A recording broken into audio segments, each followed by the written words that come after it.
Hello everyone and welcome to Game 11 of the World Chess Championship match between Jan Nepomniachtchi and Ding Liren. Jan is still leading the match, it's 5.5 to 4.5, and the Ding is struggling to find ways of how to bounce back. We've had 4 decisive games in a row, but then the tempo became a bit slow. So let's see what happened in this one. The first move, as we've done it for every video, so the first move was made by this gentleman here. It is Agadmator, the chairman of the board, Bayratek National Managing Holding, and as you can see, he's very, very happy to be there and to be making the first move. And I know some of you are saying that it's silly to have the ceremonial move being played by someone else, but at least I enjoy seeing that they are happy doing it. So I imagine they do enjoy chess.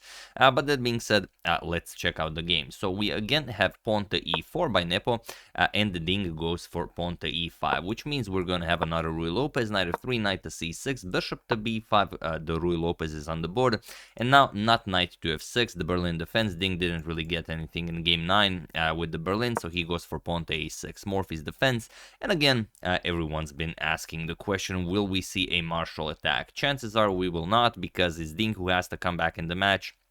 And Jan hasn't really had any issues in neutralizing Ding's attempts with pawn to a6. So why allow such a crazy opening like the martial attack? Bishop a4, we have knight to f6, castles, and bishop to e7. And okay, here if you would, for example, have the marshal, then rook to e1 would be played, rook to e1, then c3, and then at some point black strikes d5 and you have the marshal attack. But here, Nepo just plays d3, and that means no marshal for you, good Sir Ding.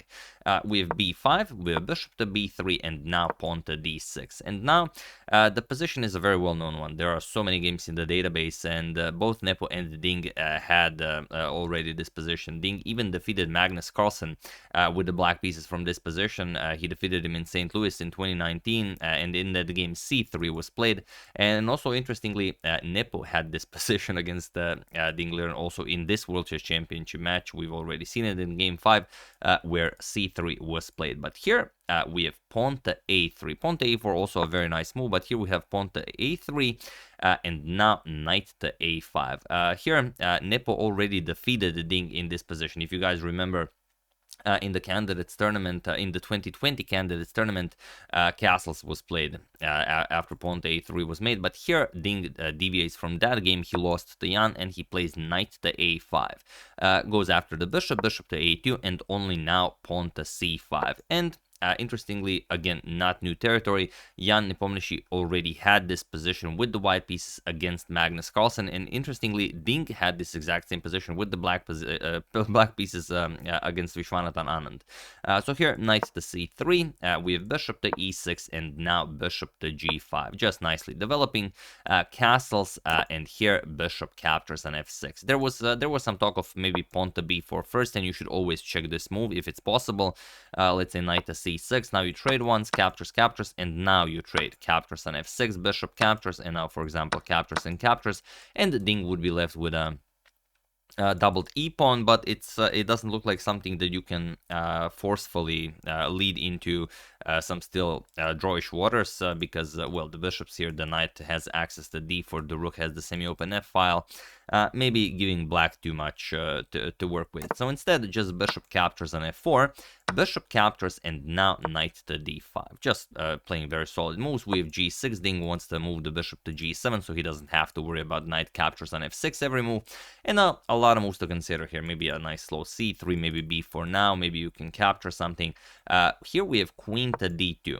Nepo develops the queen, he connects his rooks, and also this signals that he might be interested in a move like h4, because even though black is defending, Ding is defending the h4 square twice, he's not really, because the queen also has to keep an eye on the knight on a5. So at some point, Ding will have to make a move like knight back to c6. And okay, bishop to g7, and now, again, there is a game that reached this exact same position. Last year, Daniel Naroditsky had it against Andrew Tang, and he won a very nice game. Where he started with queen to g5, then f6, then queen back to e3, and so on, and Naroditsky won a very nice game. But here we have knight to g5 by Nepo, and it is now, as of move 15, that we have a completely new game. And again, many choices for Ding here. You could play king to h8, maybe sidestep the bishop here. You could play knight back to c6, as we've discussed. That's a fairly important move in pretty much all of the lines. You could play rook to a7, a nice defensive idea, but none of that was played. We have pawn to c4 by Ding. And this is sort of asking... it's not really even asking for trouble. It's just asking Nepo, are you maybe interested in an early draw here? Because it doesn't feel like Ding tried to achieve all that much here with the black pieces.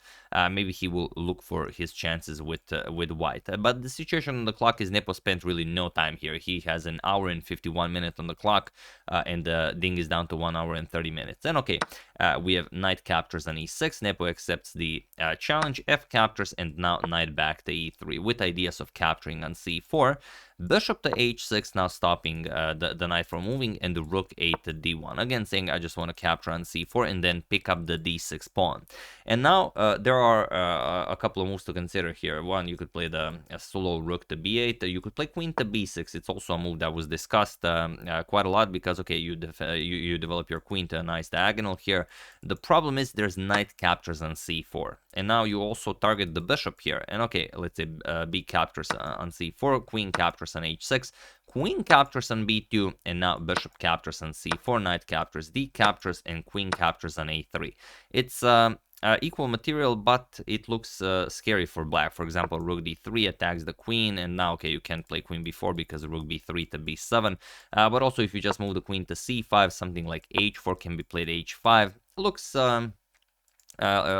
fairly scary, but okay, it should be okay, like rook 8 to b8, and now you have to also worry about moves like rook captures on f2 followed by rook to b1, and so on. So instead, Ding just went for this rook to b8 that we've discussed, and now we have d captures on c4. Everyone thought, okay, Jan would probably play something like queen to e2, just move out of the bishop's way, or play h4 even, with ideas of h5, because the black queen still isn't covering that. The knight on a5 would be hanging, but Nepo just said, I've had it with this game, let's just trade everything. And by playing d captures on c4, he started a capture fest that basically lasts for the rest of the game. Look at this, knight captures on c4, bishop captures, we have b captures on c4, queen captures on d6, queen captures, rook captures, and now just bishop captures on e3. Everything gets traded off the board, f captures on e3, rook captures on f1 with check, king captures, and now rook captures on b2. Rook captures on e6, rook captures on c2, rook captures on a6, and now rook to a2.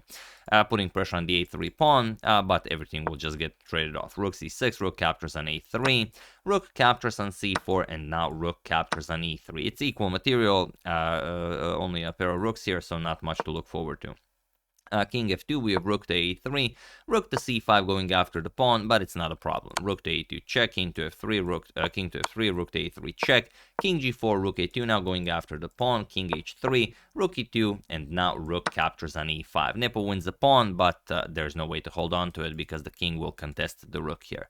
So king f7, we have king g3, king to f6 attacks the rook, and now just rook to e8, king f7, rook to e5, king f6, rook to e8, king f7, rook to e5, and he was in this position that the players sort of agreed to a draw, but it's in fact draw by threefold repetition on move 39. They even had to check with the arbiter because you can't offer a draw before move 40, so they have to check if it's okay to draw here, by threefold repetition. But yeah, it is indeed a draw, and not a lot of action in game 11 of the World Chess Championship between Jan Nepomniachtchi and Ding Liren. And one really does wonder, because after those secret files from Ding's camp supposedly got leaked, the games really slowed down in tempo, because we've had like 4 decisive games in a row, and then everything just gets countered, everything just gets taken into a completely drawish endgame. So it will be very interesting to see what Ding's camp can come up with for he has 2 more wide games, and how will he try to bounce back in this match. He has to try something, and if it comes to let's say 1 more game left, he's gonna have to try something really wild. I can't even imagine what that will be. So yeah, that's the game. Hope you guys enjoyed it. We'll see if we'll have some more action in the next one. Tomorrow is a rest day, so if you have any suggestions for me to cover, as there is no World Chess Championship game to cover, do use hashtag suggestion. So yeah, I would like to thank Paul Sass, an anonymous person, Simon Ferner, Jordan Smith, and Oscar Rotley for a contribution to my channel. Thank you a lot. I really appreciate it. As usual, you can check 2 of my previous videos here. Thank you all for watching, and I will see you soon, continuing the coverage of the World Chess Championship match until we have a new world champion. So thank you all. I will see you soon, and have an excellent rest of your day.